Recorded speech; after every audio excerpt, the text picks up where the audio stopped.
Bonsoir chers téléspectateurs, bienvenue dans cette émission Grand Soir. Merci de vous joindre à nous chers téléspectateurs, bonsoir et bienvenue. Vous regardez Grand Soir, votre magazine d'actualité sur Magic Télévision. Je suis très émue et très heureuse de vous retrouver pour ces nouveaux numéros chers téléspectateurs. Nous avons un réel plaisir de recevoir pour vous sur ces plateaux Josepha Moutound, cofondatrice de Josepha Cosmétiques, une entreprise qui a un concept particulier et qui a le respect des normes internationales. Chers téléspectateurs, nous recevons pour vous Josepha Moutound. Bonsoir Patricia. Bonsoir Josepha, comment allez-vous? Très bien, et vous? Ça va, toujours ravissante. Merci, comme vous. Merci, on fait avec, c'est Dieu qui donne en fait. Amen. Mais Josepha Cosmétiques, Josepha, je veux savoir en fait, Josepha Cosmétiques, c'est votre première entreprise? Effectivement, Josepha Cosmétiques, c'est une entreprise familiale. Oui. Alors, elle a été créée par 3 sœurs, dont la principale est Manuela Moutound, Deborah Moutound, ainsi que moi. Donc, c'est une affaire qui a débuté par 3 sœurs. Oui. Et après, c'est moi qui ai tenu les rênes voilà, ces dernières 4 années. Et comment pouvez-vous nous décrire un petit peu comment vous êtes arrivé jusque-là? Comment on y est arrivé? Alors moi j'ai commencé, je devais faire mes études, j'étais de passage à Kinshasa et mes soeurs m'ont parlé de ce projet, donc j'y ai mis la main à la pâte et elles m'ont dit bah tu pars plus, tu ne lâches plus, tu restes.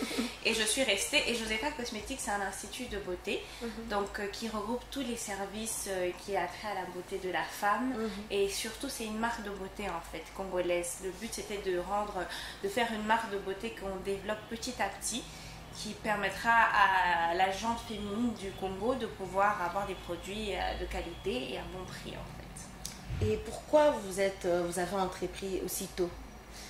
Pourquoi aussitôt? Je ne sais pas, parce que c'est venu comme ça. C'était pas prévu, c'était pas planifié à l'avance, non, pas du tout. Comme j'ai dit, on m'a surpris avec ça et c'était spontané en fait. J'ai pris le projet à cœur, j'ai mis la main à la pâte et voilà. Et apparemment, je m'en sors pas mal. Oui, vraiment, vraiment c'est pas mal parce qu'aujourd'hui, Josepha Cosmétiques, c'est partout au monde, si je ne me trompe pas. Mais ça ne vous a pas pénalisé de réussir vos études, entre-temps, entreprendre? Comment c'était? Racontez un peu. Alors, ça n'a pas été facile parce que je pense que les études, c'est la base. C'est le fondement. En tant qu'entrepreneur, il faut quand même avoir une base. C'est vrai qu'on peut être talentueux, doué, mais les études, c'est incontournable. Alors, j'ai dû arrêter, j'y étais contrainte. J'ai essayé de faire les deux en même temps, mais j'avoue qu'en ce moment, c'est très très compliqué parce que j'ai plusieurs activités en même temps. Et j'ai appris sur le tas, en fait. Je n'ai jamais étudié ce pourquoi la profession que j'exerce aujourd'hui. Mais voilà, ça m'a aidé et je me dis que c'est pas trop tard parce que je compte cette année m'organiser et quand même suivre certains cours pour améliorer mes compétences. Et quels ont été les obstacles que vous avez rencontrés en créant Josepha Cosmétiques? Alors, je dirais que le premier obstacle, c'était d'abord le manque d'encouragement des proches. Généralement, les gens n'ont pas cru en notre projet, les gens n'ont pas cru parce qu'on en voit partout aujourd'hui, le salon de beauté. Oui, on en voit partout. Moi, je suis contente parce que je pense que ça a été une source d'inspiration pour pas mal de Congolaises. Et nous, on s'est lancé, on s'est dit, voilà, on veut faire quelque chose de particulier, quelque chose qui n'a jamais existé. Et les gens n'ont pas cru en nous, donc en parlant des difficultés, les gens n'ont pas cru en nous. Les financements, c'était compliqué parce que les banques n'ont pas cru. Ils se sont dit, c'est juste un salon de beauté comme les autres, donc pourquoi on devrait les accompagner? Et donc, c'est toutes ces choses-là. Et aussi, trouver un personnel qualifié. Parce que malheureusement, le Congo, l'Afrique manque de formation appropriée pour ce genre de métier. Donc, ça n'a pas été facile. Et surtout aussi que nous-mêmes, on n'est pas formés dans ce domaine-là. En termes de cosmétologie ou quoi que ce soit, on a des notions. Mais on n'a pas été formés. Donc, on a dû se former sur le tas. Et former aussi. Vous avez aussi essayé de vous faire. Vous êtes aussi formé pour. Absolument, absolument. Parce qu'il faut avoir une notion dans le maquillage, dans la coiffure. Donc, on fait avec le peu de formation qu'on a déjà. Et avec le temps, on essaie d'améliorer. Voilà. Et quelle vision poursuivez-vous en tant qu'entrepreneur? En tant qu'entrepreneur, moi, je pense qu'on entreprend parce qu'on a envie de servir la population, d'apporter une solution à un problème. Et ma vision, c'est de créer une vraie marque de beauté congolaise et qui sera certifiée, sollicitée à l'étranger. Donc pourquoi pas être le prochain L'Oréal de l'Afrique et être partout dans le monde. Et que même si demain je ne suis plus de ce monde, qu'elle puisse en fait perdurer. Je ne pense pas. Vous avez encore l'âge. Non, pas tout de suite, mais c'est-à-dire que ça soit de génération en génération. Qu'est-ce que ça vous fait aujourd'hui de voir que vous êtes une source d'inspiration pour plusieurs jeunes femmes congolaises?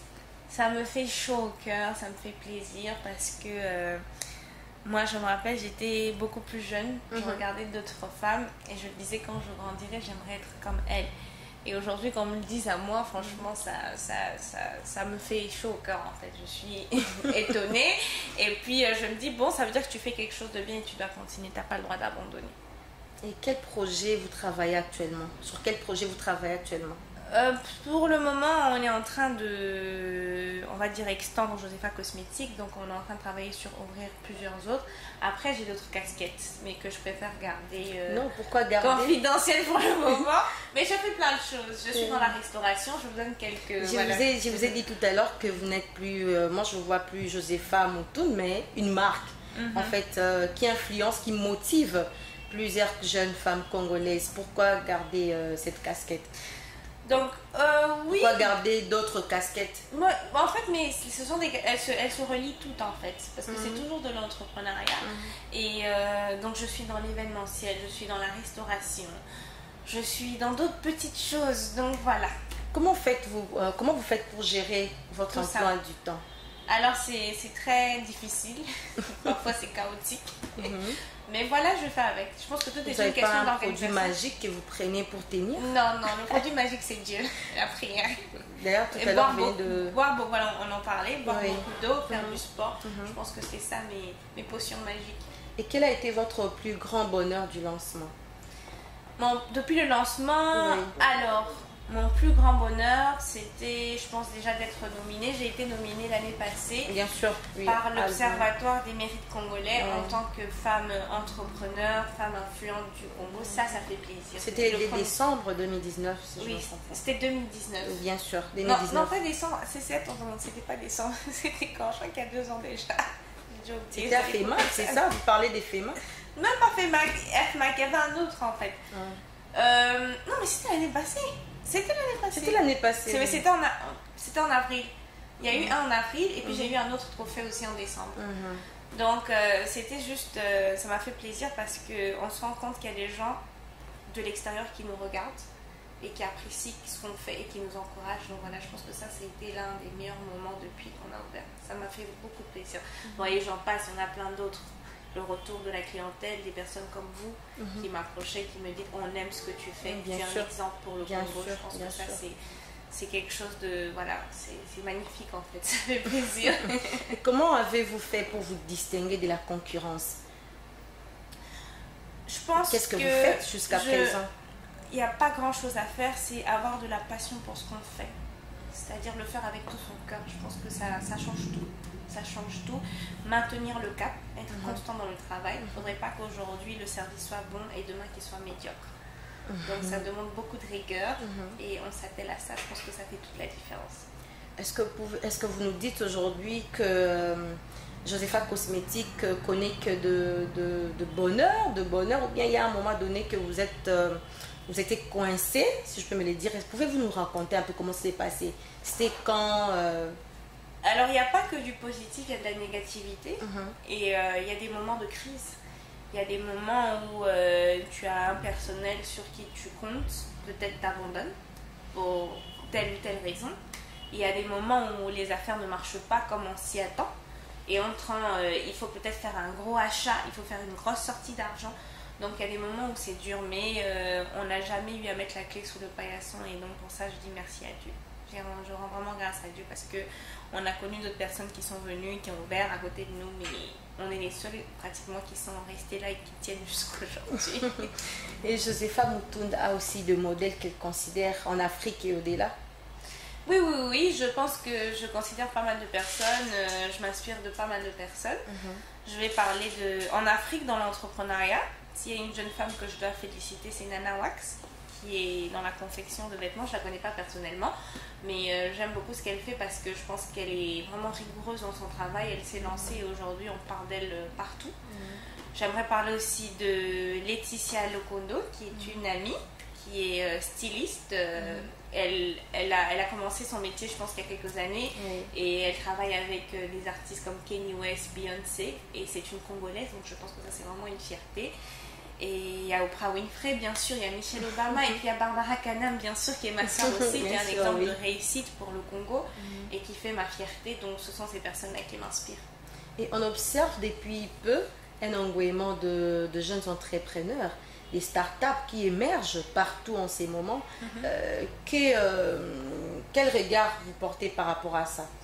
Alors moi je suis contente parce que c'est un bon mouvement, c'est très important, c'est bien que des gens entreprennent, qui se disent que c'est possible, donc vraiment j'encourage, c'est très bien.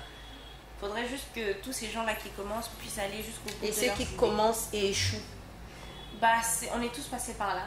Moi je pense que sur 20 fois, j'ai peut-être échoué 15 fois. Ah bon? Et 5 autres j'ai réussi. Donc c'est tout à fait normal. Ça fait partie du processus. Et à un autre niveau, peut-on valablement parler des solidarités entre les entrepreneurs actuellement? Alors je pense que ça commence à venir. Honnêtement, il y a 4 ans, quand on a ouvert Josepha Cosmétique, il n'y avait pas d'encouragement. Il n'y avait pas d'encouragement, il y avait juste on veut voir ce qu'elles ont fait, on veut voir si elles sont capables. Il n'y avait pas d'encouragement. Mais je pense qu'il y a un mouvement qui est en train de naître maintenant pour encourager les autres entrepreneurs. Alors là, je vais parler même du village de la femme qui aura lieu ce dimanche, qui est fait par Irma Kisombe. Et c'est une jeune femme qui entreprend et voilà, elle essaie vraiment de mettre ensemble toutes ces femmes-là qui font des choses au Congo et c'est ce que je trouve formidable. Et le but, c'est donc de s'encourager les unes les autres, pas de se sentir en concurrence ou voilà. Surtout ça, la concurrence, c'est qui vous repousse un petit peu entre les jeunes entrepreneurs. Effectivement, parce qu'on se retrouve un peu toutes à faire les mêmes choses. Oui. Mais je pense qu'il faut garder l'esprit de soutien, de solidarité. On fait toute la même chose, mais je pense que chacune a sa particularité. Et puis il faudrait que chacune aussi essaie de garder sa particularité. Parce que si tu fais la copie conforme, c'est un peu dommage. Et quels sont vos espoirs et vos aspirations pour l'Afrique? Pour moi, l'Afrique a un gros potentiel et j'espère qu'avec le temps, nous allons arriver loin. Et que ça ne sera plus nous qui allons trimer pour aller en Europe, mais je pense que ce sera aux Européens de trimer pour venir en Afrique. Donc j'espère que l'Afrique va aller de l'avant, j'y crois, c'est possible. Tout dépend de nous, la jeunesse, l'avenir de demain. Ça dépend des actes que nous posons aujourd'hui. Donc mon souhait, c'est que l'Afrique aille de l'avant et je sais qu'elle va aller de l'avant. Parce que Dieu aime l'Afrique, on est bénis. Et un conseil par rapport aux jeunes femmes qui vous suivent en ces moments, qui veulent s'élancer? Alors à toutes les jeunes femmes, je leur dirais qu'il faut croire en leurs rêves, qu'elles ne se disent pas qu'elles ne peuvent pas, parce qu'elles sont femmes ou parce qu'elles sont jeunes. Elles doivent croire en elles et aller de l'avant, se lancer. Commencez avec ce que vous avez, n'attendez pas d'avoir la grosse voiture, commencez avec une petite voiture. N'attendez pas, ou si vous n'avez pas de voiture, prenez le transport, soyez humble, commencez et je pense que c'est au fur et à mesure que Dieu vous élèvera et votre travail va vous récompenser. Et par rapport à ce mois, par rapport au thème du mois de la femme, quel mot pouvez-vous dire? Alors, quel message pouvez-vous passer? Moi, je pense que la journée de la femme, le mois de la femme, c'est juste pour rappeler à la femme qu'elle est capable. Je pense qu'elle n'est pas l'égale de l'homme parce que l'homme reste l'homme. Moi, j'aime pas trop qu'on mélange les choses. Mais femme, tu es capable. Femme, lève-toi. Femme qui te bat, continue. Parce que Dieu voit ton cœur. Tu donnes la vie, tu es précieuse. Donc, n'abandonne rien. Merci beaucoup. Si j'entends vos réponses, j'ai qu'une seule envie de continuer, parce que je sens en vous, vous êtes une motivatrice. Donc, qu'est-ce que ça vous fait? C'est une dernière question. Ça vous fait quoi quand vous regardez et que les gens disent « Oh, salut Josepha, félicitations Josepha », qu'est-ce que vous vous dites? Que vous avez atteint vos objectifs ou bien vous avez encore beaucoup de choses à faire ou à apprendre? En toute humilité, je pense que j'ai encore beaucoup de choses à apprendre. Et tout ce que je dis, c'est merci à Dieu parce que si les gens voient en moi une source d'inspiration, de motivation, ça veut dire que je suis sur le bon chemin. Et comme j'ai dit tout à l'heure, je n'ai pas le droit d'abandonner, je dois faire encore et encore mieux. Et j'espère qu'au travers de mon parcours, de ma carrière, d'autres personnes feront des choses positives. Et je pense que c'est le plus important. C'est tout ce qu'on aimerait laisser comme héritage en fait. Merci à vous d'avoir répondu à notre invitation. Rien, Patricia. On sent les professionnalismes et la détermination surtout.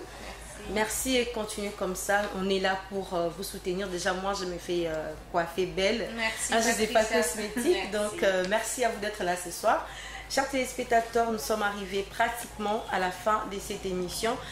Toutes vos questions sur les numéros qui sera affiché au bas de l'écran. Merci à cette grande équipe technique tenue toujours de main des maîtres, Tarquin Ngongolo et Magali Panzou, sans oublier Martha et Libo.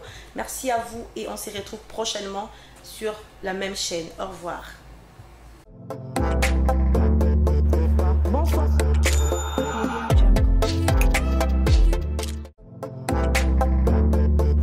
Bonsoir chers téléspectateurs, bienvenue dans cette émission Grand Soir.